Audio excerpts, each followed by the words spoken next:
All right, welcome back to the shop. It's a warm, sunny day here in Portland, Oregon. I can feel the warm breezes blowing in the shop, and the warm sun is radiating off the belly of the shop dog, Stella. She's in heaven, laying in the lot there. And today's Friday, kind of a catch-up day. Finally got some cars out the door and trying to get back to customers who've been waiting a long time.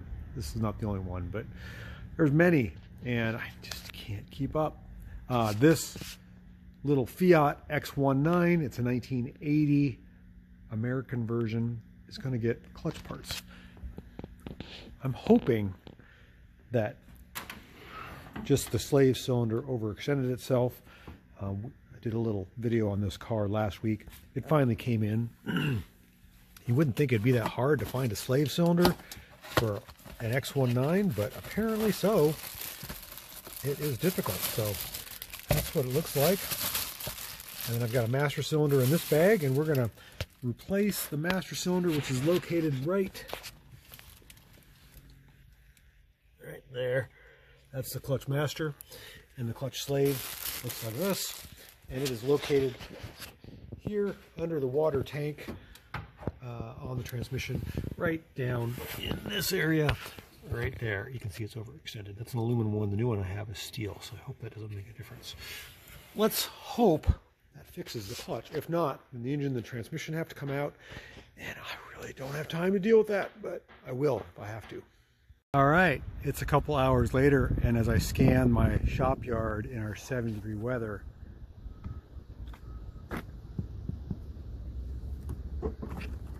I think I found my shop dog snoozing away in a hot car. It's got to be 100 degrees in there.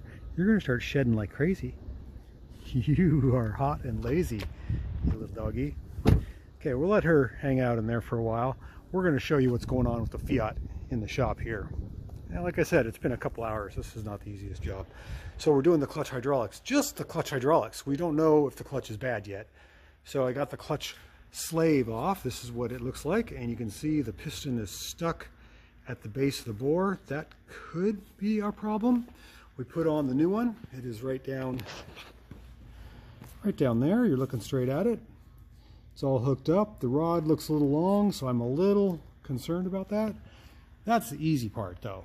That's the easy part. The hard part, oh my goodness, let's turn this light on. Oh, there we go. This is hard. So this master is this one, and it's bolted up to the column with these 6-inch long through bolts, which I've just got unrusted, and the pedal and all the hydraulics. Talk about working on your back upside down with your glasses on, your light. I have to just unhook this supply tube, which comes from where the battery is, under the front trunk, the frunk area, and I can remove this. Then I've got to figure out how to get this pin out right up there, because that cotter pin is not secure. This is the clutch actuation rod, which goes into the back of the the master cylinder for the clutch. It appears the master cylinder for the clutch and the master cylinder for, you can see it right there, my finger's pointing, the brakes is the same. But what a convoluted mess. It is so tight working in here, you would not believe it. Well, you would believe it because I'm showing it to you, but you got to get on your back and you got to work in that little tiny compartment, and that's no fun. We'll get it. Okay, so I've been struggling with this job for a couple hours, which I'm a fairly seasoned mechanic. I've been doing this for a while, but to put a clutch master cylinder into the dash of a 1980 Fiat X19 is not a simple job. It goes right up underneath here, and these two bolts that retain it, this one and that one, were rusted. Those have to be pushed through the column support to get that out. I had to disconnect the brake line, and the pivot point where the clutch pedal goes into the back of the cylinder was completely stuck. I think that was original. So I've got it all in. The fluid reservoir is not the brake one, but the one next to it there. I've got that full, and I've got some vacuum on the slave back here, trying to pull some fluid through. I've got a little bit through, so I'm going to pull a little more. What I'm doing is I kind of pre-priming the system. See, look at all the air coming out. And so that what I'm going to do next is I'm going to shut the valve, pump the pedal, and just kind of feel it. Maybe it'll come up, maybe it'll start to build pressure. I'm trying to pull fluid through 2 dry cylinders, and instead of just pumping, I'm giving it a little assist. I'm doing this one-man bleed job. So a little more vacuum, pull some fluid through, make sure that our fluid doesn't go dry in our reservoir. This one right here, it's not a lot. Ooh, I need to add because that is getting low. If you pull too much fluid through and it goes dry, you got to start all over again.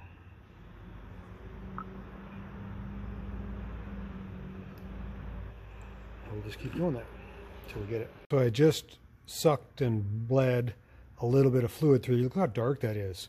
So we're flushing the system. I do have some pressure on the pedal now. I got to empty this into my waste oil furnace and burn that for heat the next couple days. We'll check to make sure our reservoir is not dry. Okay, we got to fill that up again. We do not want this to go dry. So we've got a little bit of pedal, which means we probably have a clutch, which is really, really good news. Okay, filled that up.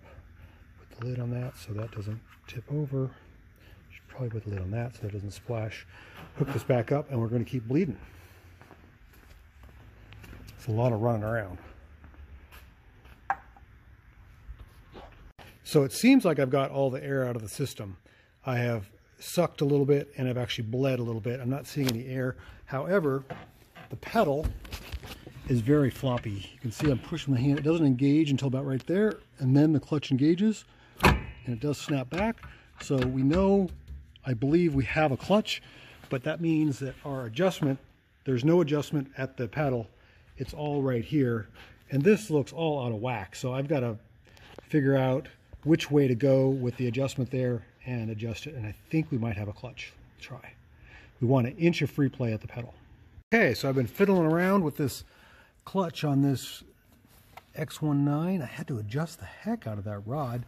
It looks better, but I don't know if the pedal feels any better. It seems like it's got too much play. It's got like 2 inches,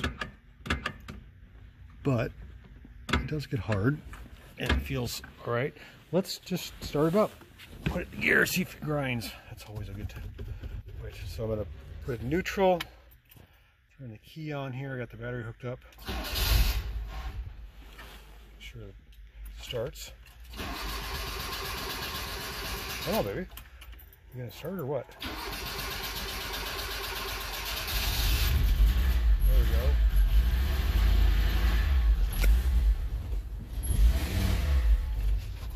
Bit of a cold starter. Put it in first gear, no grind. First gear, rev it up a little bit. Second gear, oh, killed it.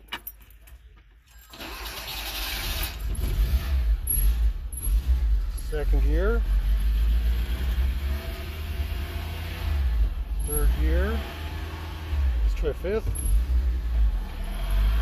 Yeah. And see if we can get it in reverse. No grind. Now we just got to try it on the street. I think we got it. We got a clutch pack. That makes me happy. All right. A little Fiat might see another day. I was afraid I was going to have to pull the motor out of this. That's nice. Are you happy we fixed the Fiat? Are you happy we fixed the Fiat? I think you are. Come here. Show me a little love. Show everybody in YouTube land a little. Oh, we're going to give it a little love. Oh, that's so nice. You're such a good dog. All right. We'll see you later. Thanks for watching.